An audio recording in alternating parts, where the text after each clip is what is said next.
Ecuador's bridge blasts, retaliation for mining crackdowns? Tonight, why two bridges on Ecuador's coast were hit with explosives less than a day after a car bomb outside a Guayaquil mall. I'm Jason with Dominion Risk Intelligence. In the next few minutes, you'll get dates, places, the actors involved, and what changes now. We'll map the corridors that matter, lay out key judgments with probabilities, and finish with indicators to watch. Let's get to the facts.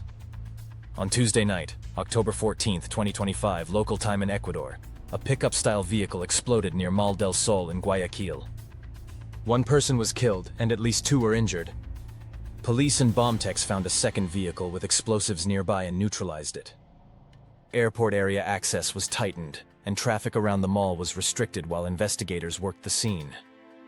By early Wednesday morning, October 15th, explosive devices went off on two bridges along key coastal Sierra routes. One blast damaged the Naranjal bridge in Guayas province around daybreak. Another device partially detonated on a bridge between Azuay and El Oro. No mass casualty deaths were reported from the bridge incidents, but the intent was clear: choke traffic and disrupt the state.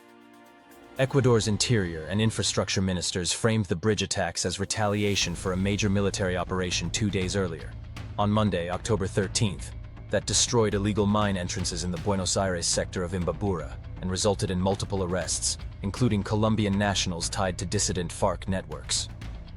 Authorities publicly blamed the criminal gang Los Lobos, recently designated a foreign terrorist organization by the United States, working in concert with ex-FARC dissidents known as the Oliver Sinisterra Front. No group has formally claimed responsibility. That's the situational picture. Why now? Because illegal mining and drug logistics are the cash engines. The state hit mine infrastructure in Imbabura on the 13th. Within 24 to 36 hours, we saw a car bomb at an urban symbol, the mall, and sabotage against choke point bridges on strategic routes. The message is classic narco-terror signaling. You hit our revenue, we can freeze your roads. What's at stake? Three things. 1. Continuity of movement across the E25 corridor that links the coast to the highlands and port logistics to the interior. 2. Investor and public confidence in Guayaquil, the country's economic heart. And 3. Whether the government can hold newly seized mining ground without triggering broader backlash or copycat attacks. Here are my key judgments, each with a probability range and confidence level. Key judgment 1, highly likely, 75 to 92%, confidence high. The bridge blasts were retaliatory actions tied to the October 13th illegal mining crackdown in Imbabura. The timing lines up within a day, and officials publicly set that frame.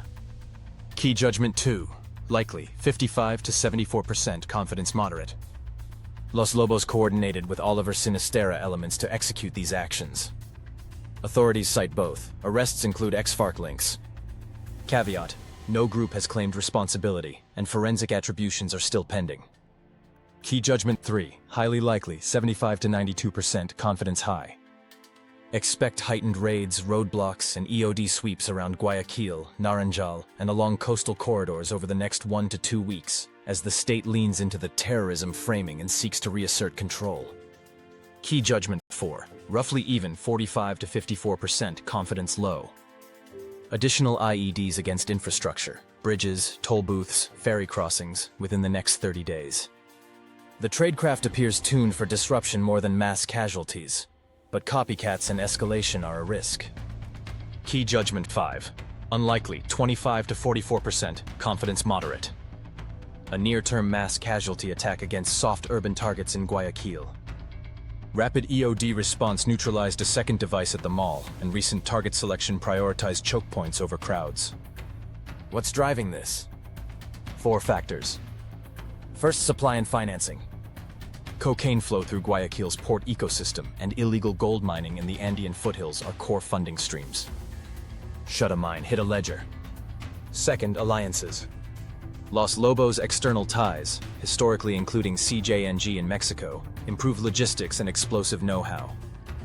Ex-FARC Oliver Sinisterra elements bring cross-border manpower and terrain familiarity along the Colombia-Ecuador seam. Third, the state criminal nexus. Corruption and local facilitation around illegal mining sites complicate enforcement.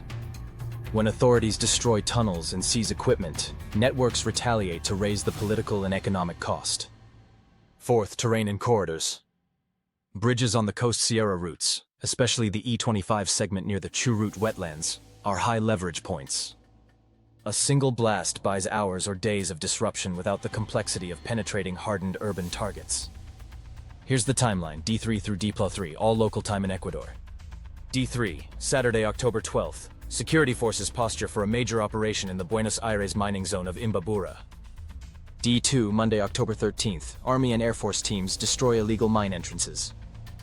7 suspects detained, including 5 Colombians. Ties to dissident FARC elements reported. D1, Tuesday evening, October 14th. Vehicle explodes near Mal del Sol in Guayaquil. 1 dead, at least 2 injured. A second explosive-laden vehicle is found and neutralized. Airport perimeter and approach routes face tighter screening. D-Day, Wednesday morning, October 15th. Explosions damage the Churute Naranjal bridge. A second device partially detonates on a bridge between Azuay and El Oro. Traffic is rerouted. Initial assessments point to an intent to block movement, not cause mass casualties. D+1, Thursday, October 16th. Public condemnation from Quito and Washington. Security operations increase. Local officials brief on damage and repairs. D+2 to D+3, October 17th to 18th. Continued EOD sweeps, targeted raids, and traffic management measures likely along E25 and feeder roads. If you're visualizing this, picture 2 map anchors. First, the E25 corridor through Guayas toward Azuay and El Oro, your coastal to highland artery. Second, Mal del Sol in Guayaquil, adjacent to the airport and major hotels, an urban symbol chosen for impact. 30-day scenarios. Most likely. Trigger, expanded raids at illegal mines and follow-on arrests. Pathway, intermittent IEDs and sabotage at bridges, toll booths, and roadside infrastructure. Intimidation videos or posts to amplify effects. Indicators to watch. 1. Official EOD advisories about devices on or under bridge structures. 2. Police reports of partially built devices recovered in nearby ditches or culverts. 3. Gang messaging explicitly referencing Imbabura or Buenos Aires as pretext for retaliation. Most dangerous. Trigger. Leadership decapitation of a Los Lobos or ex-FARC cell, or seizure of a high-value gold or cash load. Pathway. A multi-node strike aimed at port and airport logistics around Guayaquil to shock the economy. Indicators. 1. Theft or diversion of industrial explosives or detonators. 2. Suspicious surveillance of airport or port perimeter roads. 3. Observed cross-border fighter movement from Colombia's Nariño into Ecuador's Esmeraldas or Guayas. Stability and off-ramps. 3 levers can de-escalate. 1. Maintain a sustained hold in the Buenos Aires zone. Couple patrols with transparent judicial processing to avoid hit-and-run policing. 2. Focus intelligence on finance nodes, gold brokers, transporters, rather than broad cordons that fuel blowback. And 3. Tighten Colombia-Ecuador coordination on Oliver Sinisterra safe havens and extraditions to keep pressure on cross-border logistics. Actors and interests, short and sharp. Los Lobos objective, preserve drug and mining revenue streams. Capabilities, prison-anchored command, demonstrated IED and VBIED tradecraft, coastal presence, and historic ties that improve logistics. Likely next move in the next 1 to 2 weeks. More low-casualty choke point operations and intimidation messaging while probing for security gaps around Guayaquil logistics. Oliver Sinisterra front, ex-FARC dissidents, objective, protect cross-border routes, monetize protection and extortion. Capabilities, irregular units across Colombia's Nariño and Ecuador's Esmeraldas with a track record of bombings and kidnappings. Likely next move, lend skills and manpower, facilitate movement along border corridors. Government of Ecuador, the Noboa administration, interior, defense, objective, reassert control, protect infrastructure, reassure markets. Capabilities, military units, EOD, rapid cordons, and recent success at mine site interdiction. Likely next move, targeted raids, highway hardening, and a communications campaign that links attacks to illegal mining. Local government and infrastructure authorities, objective, keep corridors open and repair damage. Likely next move, temporary closures, weight limits, accelerated bridge assessments, and frequent public updates. U.S. government. Objective: support counterterror and transnational organized crime suppression. Protect U.S. citizens.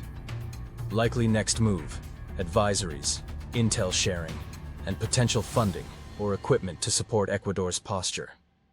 Let's be transparent about collection gaps and assumptions.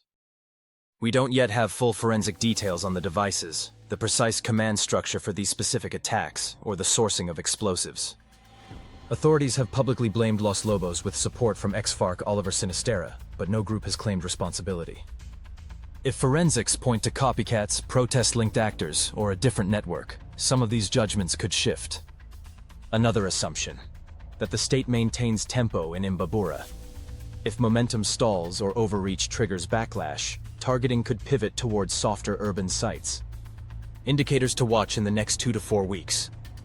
Number 1. Repeated finds of planted devices or suspicious packages on or near bridge supports along E25 and feeder roads. Number 2. Arrests or seizures that tie ex-FARC dissidents to logistics in Guayas or Esmeraldas. Number 3. Changes to port and airport screening around Guayaquil. Expanded standoff distances, altered shift patterns, or new perimeter hardening. Number 4. Public claims, videos, or manifestos that explicitly tie attacks to illegal mining crackdowns. Number 5. Movement advisories from the U.S. mission in Ecuador or local authorities that reference specific corridors by name. Bottom line: the sequence: mining crackdown on October 13th, a car bomb in Guayaquil on the 14th, bridge blasts on the 15th, fits a classic reprisal pattern.